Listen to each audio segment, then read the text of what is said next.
Imagine the scene.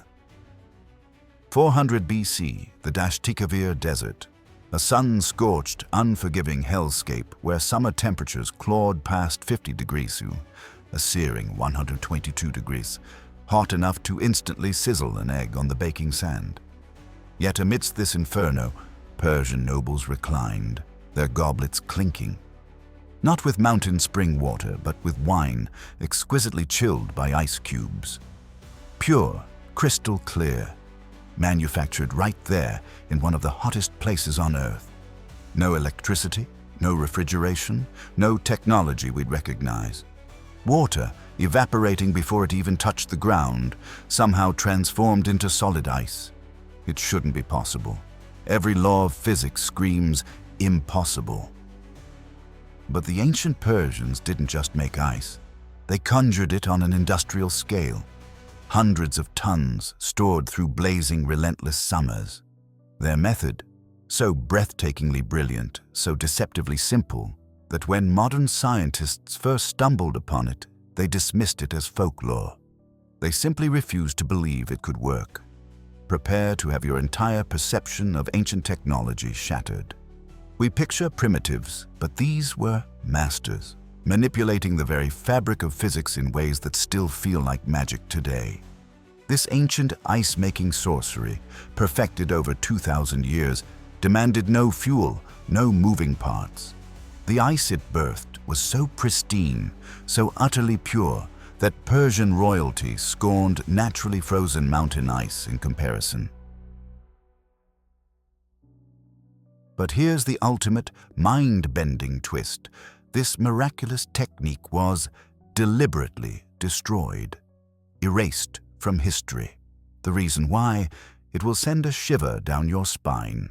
The impossible secret was buried within a yakhchal, literally ice pit in Persian. But calling these structures pits is like calling the pyramids sand piles. Towering up to 60 feet, 18 meters from the desert floor, their massive 2-meter-thick walls created an alien landscape. They looked like monuments to a forgotten god, but they were monuments to physics. Inside them at night, the impossible happened.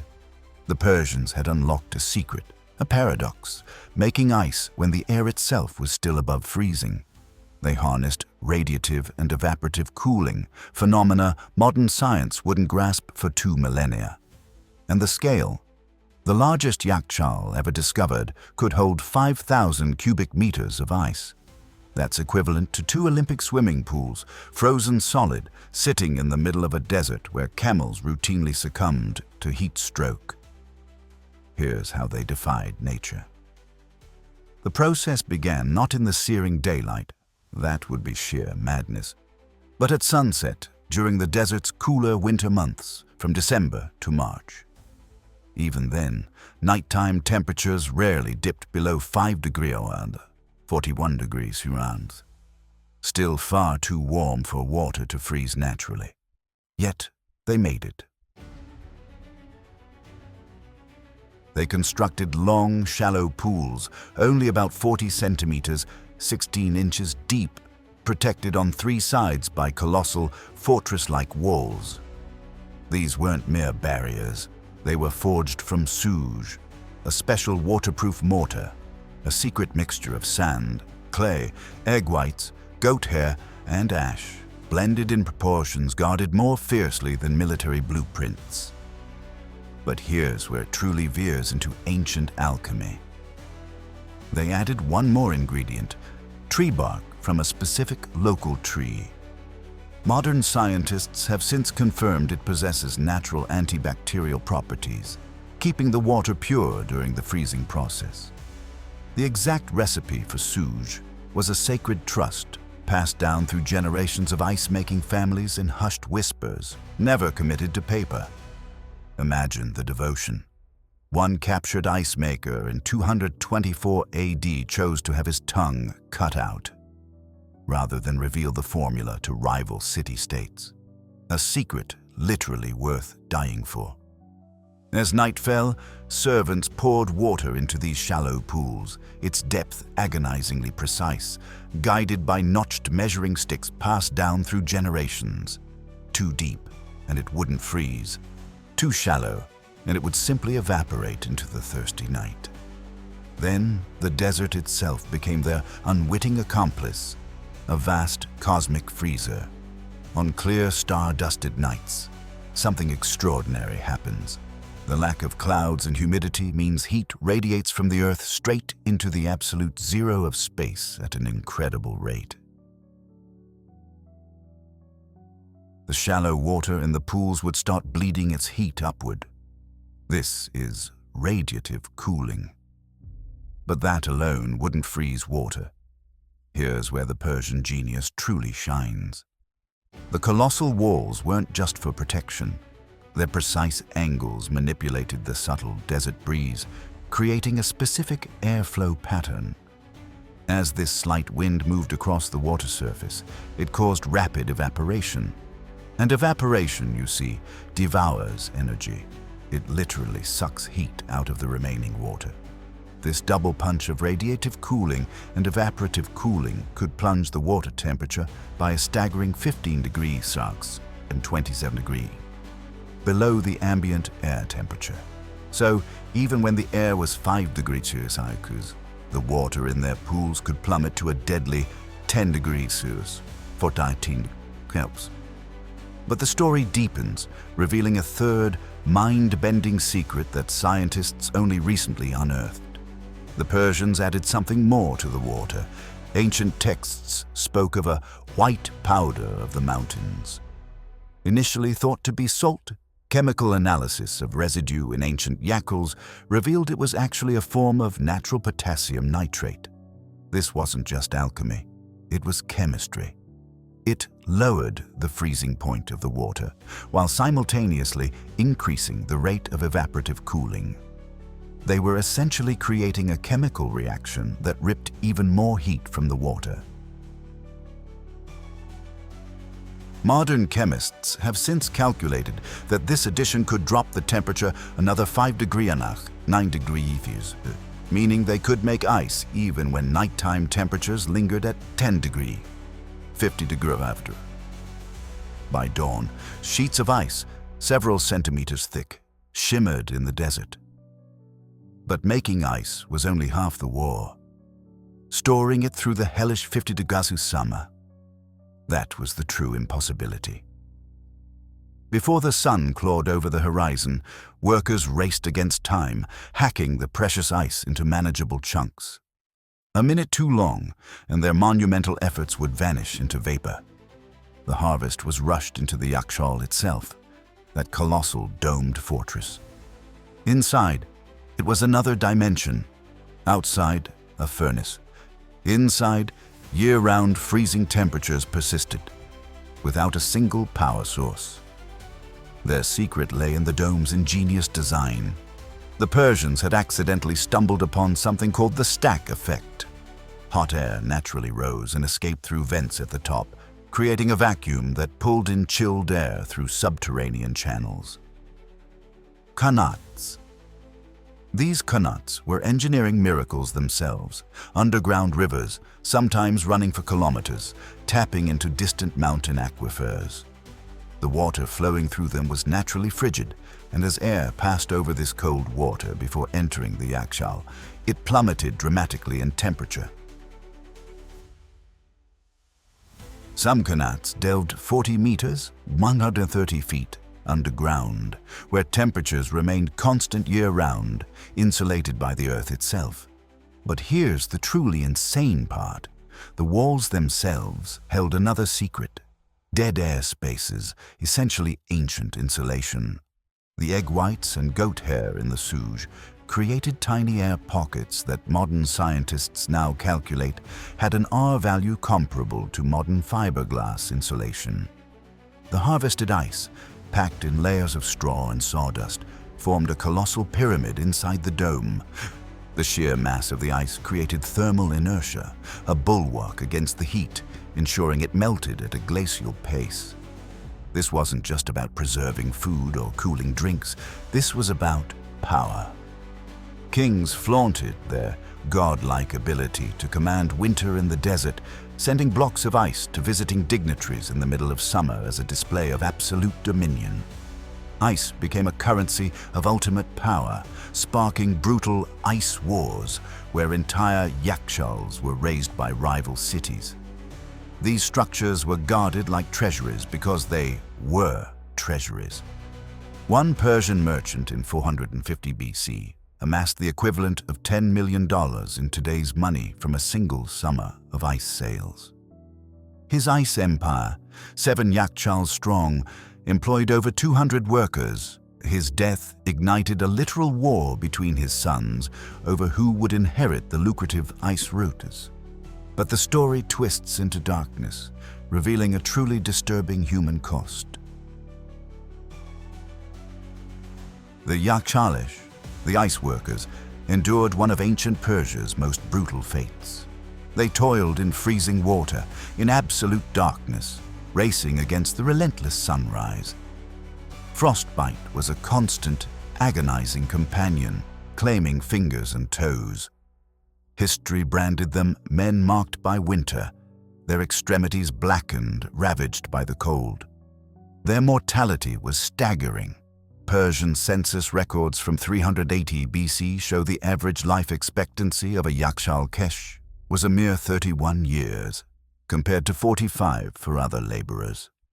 They succumbed to hypothermia, infections from frostbite, and something the ancient texts called the ice lung, likely pneumonia from constantly breathing the supercooled air. And if they failed? If the ice melted before reaching storage? Punishment in some regions could mean days locked inside the freezing, pitch-black yakhchal, a living tomb. Recent archaeological discoveries have unearthed something even more sinister, something nobody talks about. Yakhchals weren't just for ice. Hidden compartments have been found in some structures, hinting at other, darker purposes. Persian texts suggest these buildings were used to store things meant to vanish, to be destroyed by the extreme cold and never found. In 2021, near Yazd, archaeologists made a chilling discovery. A sealed chamber held scrolls, deliberately frozen, then shattered. Painstakingly reassembled, they revealed names, crimes, a frozen archive of executions and disappearances. Stories circulated of criminals offered freedom if they could simply survive a night in an empty yakhchal. None ever did. The cold, the absolute darkness, the crushing weight of the air. It was a death sentence. One partially preserved account describes the experience. The cold enters through your skin like needles, then deeper into your bones. Your breath freezes in your lungs. The darkness is absolute. You cannot tell if your eyes are open or closed. Time stops. Most men's hearts simply stop. In 320 BC, a Persian general transformed a yakhchal into a personal torture chamber. Prisoners, stripped and left on the ice overnight, faced the living death. Those who survived were often permanently paralyzed, their bodies irrevocably broken by the frost. For over 2 millennia, this impossible technology swept the ancient world. Similar structures appeared in India, Turkey, and North Africa. The technique was perfected to the point where a single yakhchal could store 5,000 tons of ice, enough to supply an entire city through the blazing summer. Then, a chilling silence. In the early 20th century, the knowledge didn't fade. It was erased. Deliberately. The last traditional ice makers died, their lips sealed. The exact proportions of Suge, the specific techniques for creating optimal freezing conditions, vanished. Historians believe it was an intentional act. As mechanical refrigeration dawned, the ancient ice-making guilds saw their doom approaching. Rather than let their sacred knowledge be commercialized or corrupted, they chose oblivion over desecration. their ancient craft would not live in the New World. There's a documented case from 1918 where the last master ice maker of Isfahan, a man named Rostam Yakhchali, burned all his family's records and drawings. When asked why, he reportedly declared, "The old magic should not live in the New World. Let it sleep with the ancestors." His apprentices begged him to reconsider, but he took the secrets to his grave 3 months later. Decades later, in the 1970s, scientists studying ancient cooling techniques were baffled. Computer models screamed these yakhchals shouldn't work. The physics seemed broken. It took rebuilding one, brick by ancient brick, using archaeological evidence to uncover the truth. The Persians had unknowingly orchestrated a perfect storm of thermodynamic effects. They were using radiative cooling, now being studied for power-free cooling systems. Evaporative cooling, still used in modern swamp coolers. Thermal mass storage, now employed in passive solar design. Stack effect ventilation, a cornerstone of modern green buildings. And super insulation techniques, that egg white and goat hair mixture. Modern engineers calculated it created tiny air pockets with an R value comparable to modern fiberglass insulation. A properly built yakhchal, they calculated, is actually more energy efficient than electric refrigeration for large-scale ice storage. Some companies are now experimenting with updated versions for sustainable cooling in desert regions. In 2019, a team from MIT, using only these ancient Persian principles, successfully conjured 40 kilograms of ice in a single Sahara night, with equipment costing less than $100 to build. The implications are staggering. In a world facing climate change and an energy crisis, a 2,400-year-old technology, deliberately forgotten, might hold the keys to sustainable cooling for our future. But recent archaeological records have revealed even more, something nobody talks about. Beyond ice and death, perhaps the most tragic loss is medical. Ancient texts hint at uses for yakhchal ice that we're only now beginning to understand. Persian physicians used controlled exposure to yakhchal cold to combat certain fevers and infections. They had specific protocols: how long to apply ice, to which body parts, in what patterns. Modern doctors studying these texts believe they might have been inducing therapeutic hypothermia, a technique only discovered by modern medicine in the 1950s. There are also references to using yakhchal ice for preserving medicines and creating concentrated extracts. The Persians somehow knew that certain medicinal compounds became more potent when frozen and thawed repeatedly, a process strikingly similar to modern freeze concentration. One recovered text even mentions the blue medicine of winter, a mysterious substance that could only be created within a yakhchal. Scholars believe it might have been a form of antibiotic, cultivated by specific bacteria in the controlled cold environment. We'll never know its full power, its full potential, lost to the sands of time. So, the next time you drop ice cubes into your drink, remember, 2,400 years ago, in the middle of the blazing Persian desert, someone did the exact same thing. They had no electricity, no modern science, no refrigeration technology, just an understanding of physics so advanced that we're only now beginning to truly appreciate it. The ancient world wasn't primitive.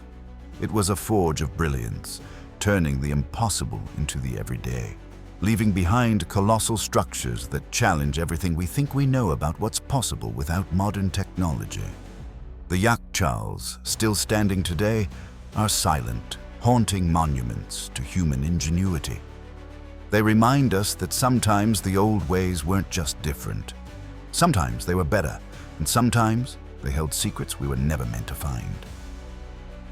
Word count: 2697 words. Character count: 16868 characters. This falls within the target range. Words: 24592708. 2697 is within range. Characters: 15398, 709, 16868 is within range.